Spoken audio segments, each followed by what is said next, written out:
శ్రీ గణేశాయ నమః. ఓం నారాయణ ఆదినారాయణ.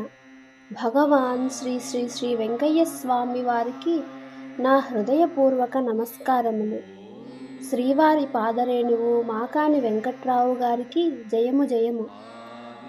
భగవద్భక్తులందరికీ నా నమస్కారములు. పారాయణ గ్రంథం గురుదేవులు భగవాన్ శ్రీ శ్రీ శ్రీ వెంకయ్య స్వామి వారి గీతామృతము. రచన సేకరణ శ్రీవారి పాదరేణువు మాకాని వెంకట్రావు గారు. గాత్రం నందిమండలం కుసుమ. సమర్పణ మండవ రవికాంత్. ఈరోజు మనం గీతామృతంలోని 3వ భాగంలో ఉన్న గీతావాక్యములు 94, 95 గురించి చెప్పుకుందాం. 94. ఆడ కోటి విటవిచ్చినారు, కోటి మణుములు ఇచ్చినారు, ఫలము వందనము చదరము గంధము ఏమీ లేదు, అంతే లేదు, ఆ చదరము ఎటుపోయినాది మంత్రము, ఏమీ లేదు, 9 ఇచ్చినారు, చూడండి అయ్యా వచ్చినాది, ఎవరికి వచ్చినాది, ఏమీ లేదు, దుర్యోధన దుష్టన, బదనము పదనము చందనము లేదు, మదనము సిద్ధనము మంత్రము లేదు, ఎవరు మంత్రము, మంగళ చాకలివారు, మీరు చూరణము చందనము మదనము ఏమీ లేదు, 40, 50, 60, 100 గంధము వచ్చినది, 100 కాడ నుండి వచ్చినది, 44 బదనము సర్వగంధము 100 కాడ నుండి వచ్చినది, ఏమీ లేదు, చదరము విచారము, ఈ రాగనము మదనము ఎక్కడిది, దిగండి సద్గురునము దిగండి. ఇప్పుడు ఈ గీతావాక్యం యొక్క అర్థం తెలుసుకుందాం. ఆ మార్గమున కోట్ల కొలది సూర్యకాంతమణులు వెలిగినట్లుగా వెలుగు నీకు గోచరమవుతుంది. ఆ వెలుగునకు వందనము చేయుము, స్తోత్రము చేయు. అప్పుడు ఆ జ్ఞాన మార్గము వెలుగు 9 విధాలుగా, 40 విధాలుగా, 50 విధాలుగా, 60 విధాలుగా, 100 విధాలుగా, 44 విధాలుగా ఎక్కడికక్కడ ఎప్పటికప్పుడు అరుణిమ అంటే కుంకుమ రంగు కిరణాలతో వెలుగుతూ నీకు దర్శనము ఇస్తుంది.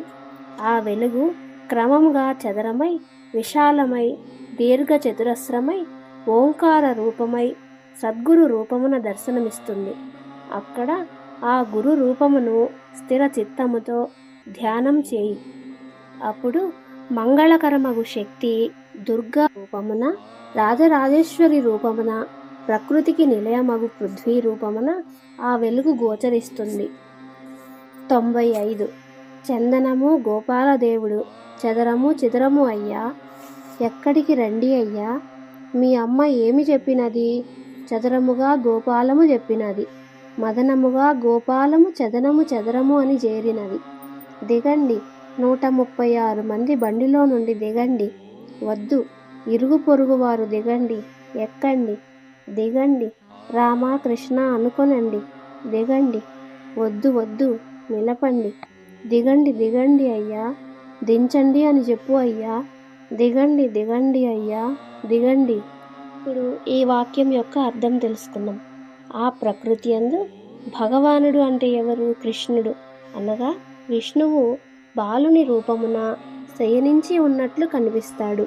పృథ్వీ రూపమున ఉన్నది ప్రకృతి తల్లి.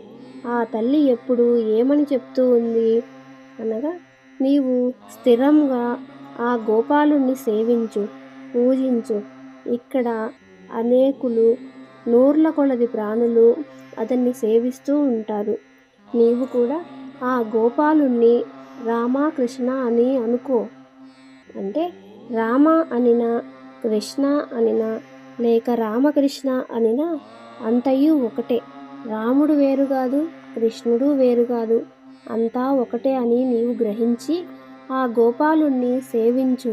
అప్పుడు అక్కడ ఇక్కడ అంతమంది ఇంతమంది అని చెప్పుటకు వీలు లేనట్లుగా 100ల కొలది మనుషులకు, 100ల కొలది ప్రాణులకు బ్రహ్మ విష్ణు మహేశ్వరాత్మకమగు సంపూర్ణ శక్తి అంటే సంపూర్ణ తేజస్సు, సంపూర్ణమగు జ్ఞానము సిద్ధిస్తుంది.